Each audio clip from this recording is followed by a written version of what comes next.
سلام. این هفته تحریم خوب یا تحریم بد زیر ذره‌بین آفساید قرار میگیره تا ببینیم که بالاخره کدوم درسته.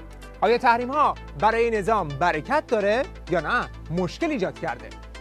ماشین پروپاگاندای نظام از ترس تاثیرگذاری دور جدید تحریم ها چنان به بهبه و چهچه از تحریم ها پرداخت که بعضا این سوال رو ایجاد میکرد که چرا زودتر نرفتن دنبال تحریم ها؟ و ما به فضل الهی این تحریم ها باعث شد که ما صاحب موشک هستیم، صاحب صنعت هستیم، صاحب شرکت های دانش بنیان.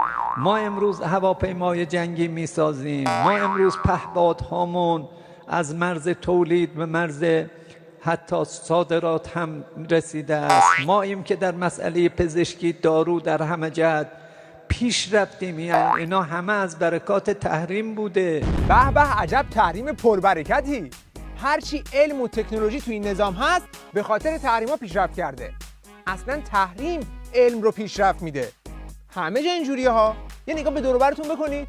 کشورهایی مثل ژاپن، آلمان، کره جنوبی اینا همه تحریم‌های شدید شدن ها. 10 سال، 20 سال، 40 سال تا به اینجا رسیدن. یعنی نظام تازه افتاده تو خط پیشرفت. اونایی که تحریم کردن الان رو به افولن. مقام معظم رهبری فرمودن امریکا، قدرت امریکا رو به افول است، داره تموم میشه. شاهدش شکست تحریم‌های آمریکا. تمام، چون مقام معظم رهبری هفته پیش فرمودن دیگه قدرت آمریکا رو به افوله. دلیل از این قانع کننده تر چی میخوای شما؟ شاهدش کیه؟ شاهدش شکست تحریم آمریکاست. مگه تحریم آمریکا شکست خورده؟ بله، تحریم‌ها شکست خورده. دلیلش چیه؟ دلیلش هم تحلیل‌های نظامی علم‌الهداست. او تحلیل نظامی که بنده هفته گذشته در خطبه ها داشتم، این محاسبه امریکا رو به زانو در آورد.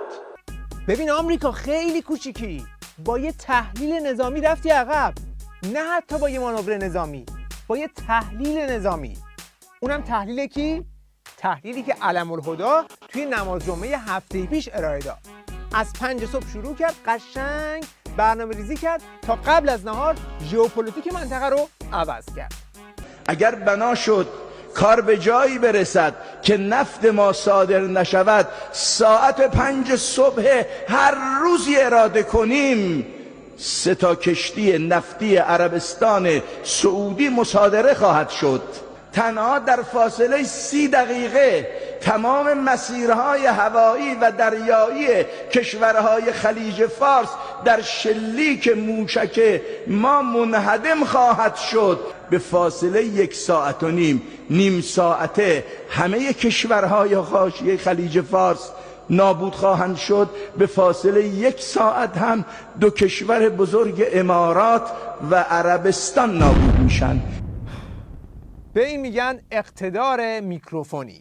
یعنی شما فقط کافیه یه مشت تخیلات هالیوودی رو از تریبون نماز جمعه بلغور کنی، بعد دیگه تحریما شکست میخوره، آمریکا عقب نشینی میکنه. به همین سادگی.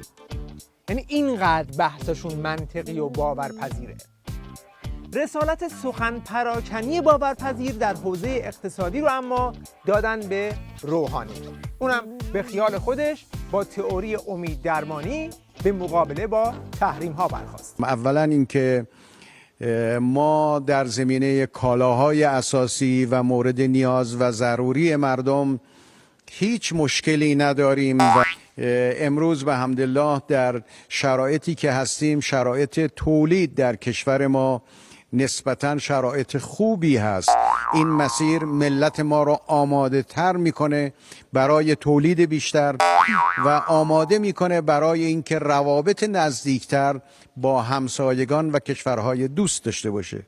خب تا اینجای کار مردم که مشکلی نخواهند داشت. شرایط تولیدم که خیلی خوبه و به خاطر تحریم ها بهترم میشه و رابطه هم با کشورهای همسایه هم نزدیکتر میشه. میان میرن مهمونی میدن.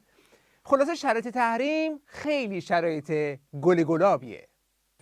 ما انشالله شرایط ما در ماهای آینده امیدواریم با پیشبینی که میکنیم از لحاظ ارزی و از لحاظ فروش نفت شرایط ما از ماه جاری و ماه قبل انشالله بهتر باشه. تازه شرایط بهتر از قبل هم میشه. پس اگر این تحریم اینقدر خوب بود، اون همه سال بدو دنبال برجام چی بود؟ قدم زدن با جانکری برای چی بود؟ بتون کردن قلب هسته‌ای برای چی بود؟ خب میذاشی زودتر تحریم میکردن دیگه. چرا این بله ها رو سر خودتون آوردید؟ چرا در بند 7 که الزام کرده بود که به هر حال تعداد سانتریفیوژ ها از 16,000 در نطنز تعهد داده بود که به 5,060 کاهش بدید، چرا در برداشتن اونها نقض بند 7 شد که همه را کف بر کردن، تو انبار به نحوی ریختن که دیگه قابل استفاده نباشه، تو راکتور آب سنگین عراق که مصارف زیادی داشت، بالاخره اون پلوتونیومی که تولید میکرد برای زیر دریایی سفینه فضایی یا سوخت ترکیبی، چرا این بایستی به این صورت باش برخورد بشه که به ریش ما بخندن که چنین بتون درش ریختیم؟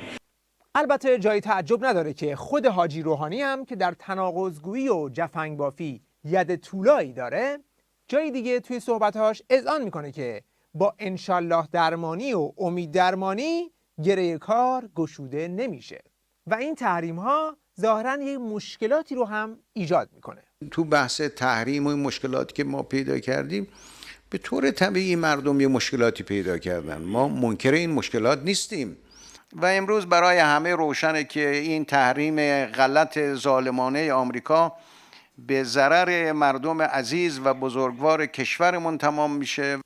بعد که یکم جلوتر میره، همین حاجی روحانی که میگفت همه چیز گل و بلبله با تحریم، توی این جلسه که تخصصی تره گوشی رو دست مدیراش میده که آقا شرایط نه تنها بلبلی نیست بلکه شرایط جنگیه. ما در شرایط جنگیم. در شرایط جنگ باور کنید، شرایط جنگ، خیلی از شماها که تو این جلسه نشستید در زمان جنگ بودید تو جبهه، میدونید چه خبر هست. الان هم احساس ما این باشه ما در شرایط جنگ اقتصادی هستیم. البته در صحبت‌های درونی تر در مورد اینکه شرایط جنگیه هر دو جناح اتفاق نظر دارن، ولی اینکه جنگش اقتصادیه یا سایبرنتیکه یه اختلافات جزئی وجود داره. کشور ما از سطح جنگ‌های پیشرفته و جنگ‌های امروز و آینده در واقع تو اون جنگ‌ها درگیره، شامل جنگ‌هایی مثل جنگ سایبرنتیک، تروریسم سایبر، جنگ ارزی، کارنسی وار، جنگ زیست محیطی، در واقع اکوتروریسم. در واقع ما درگیر نوعی جدیدی از این جنگ‌ها شدیم که بسیار پیچیده است و جامعه ما باید خودش رو برای این نوع جنگ‌ها آماده کنه و طبیعی است ما در متن این جنگ‌ها هستیم. در صحبت‌های کارشناسانه تر چشمانداز اثرات تحریم کمی واضح‌تر بیان میشه. یعنی میگه تمام راهنفس‌های نظام به مرور بسته خواهند شد. این تحریم هایی که حالا از ناحیه امریکا وضع شده و عرض کردم طبیعتا مشکلاتی رو برای اقتصاد کشور ما به ویژه در حوزه بانکی ایجاد خواهد کرد، ولی مطمئنا در ماه‌های آینده شاهد خواهیم بود که برای بقیه بانک‌ها هم مشکلاتی رو از این ناحیه ایجاد خواهند کرد، چون اصلا روش کار امریکا در طی سال‌های گذشته در فرایند تحریم این بودی که به مرور زمان اون راه‌های نفسکش رو اصطلاحاً شناسایی کرده و این راه‌ها رو در اقدامات بعدی خودش بسته. این واقعیتی است که ما باش مواجه بودیم. حاجی روحانی هم که توی این روزها بعد از تحریم‌ها زیاد آفتابی میشه، مثل آفتاب پرست هم تون رنگ عوض میکنه و در جای دیگه میگه همون تحریم‌هایی که خیلی پربرکت بود و قرار بود تولید رو بیشتر کنه، همون تحریم‌ها رو دور میزنیم و با افتخار هم دور میزنیم. اونقدر ما توان داریم. میگن بله ایران تحریم دور میزنه، بله ما اعلام میکنیم ما تحریم غیرقانونی ظالمانه شما رو با افتخار تمام دور میزنیم. خب حاجی شما اگه اینقدر توان داشتی یه کاری میکردی که تحریم نشی، نه اینکه حالا به فکر دور زدنش بیفتی.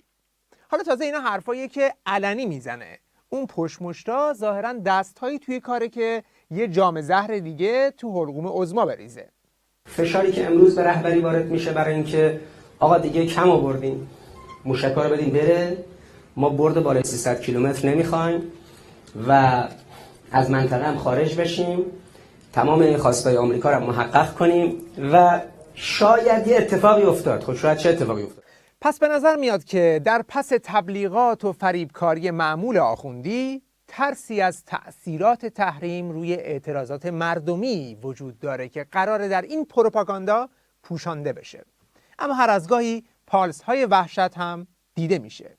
10 سال به 10 سال اینا تجدید کردن و تمدید کردن تحریم ها را و الان هم جنگ رسانه‌ای و روانی علیه ملت ما را انداختن و هدفشون مردم خوب ما، مردم پای کار ما، ایجاد بدبینی است در بین مردم، ایجاد بی‌اعتمادی است در بین مردم ما و میخواهند مردم ما را از نظام اسلامی جدا کنند. یه جوری میگه میخوان مردم رو از نظام جدا کنن که انگار همه مردم با چسب قطره‌ای به نظام چسبیدن. یه نگاه به کف خیابون بکن، شعار دشمن ما همینجاست همه ی حرفه. بیلبورد هایی که هر شب در آتیش میگیره بهترین بیان برای رابطه مردم با این نظام. بنابراین تحریم ها فقط رویارویی نهایی مردم با این نظام رو نزدیکتر میکنه. موفق و پیروز باشید.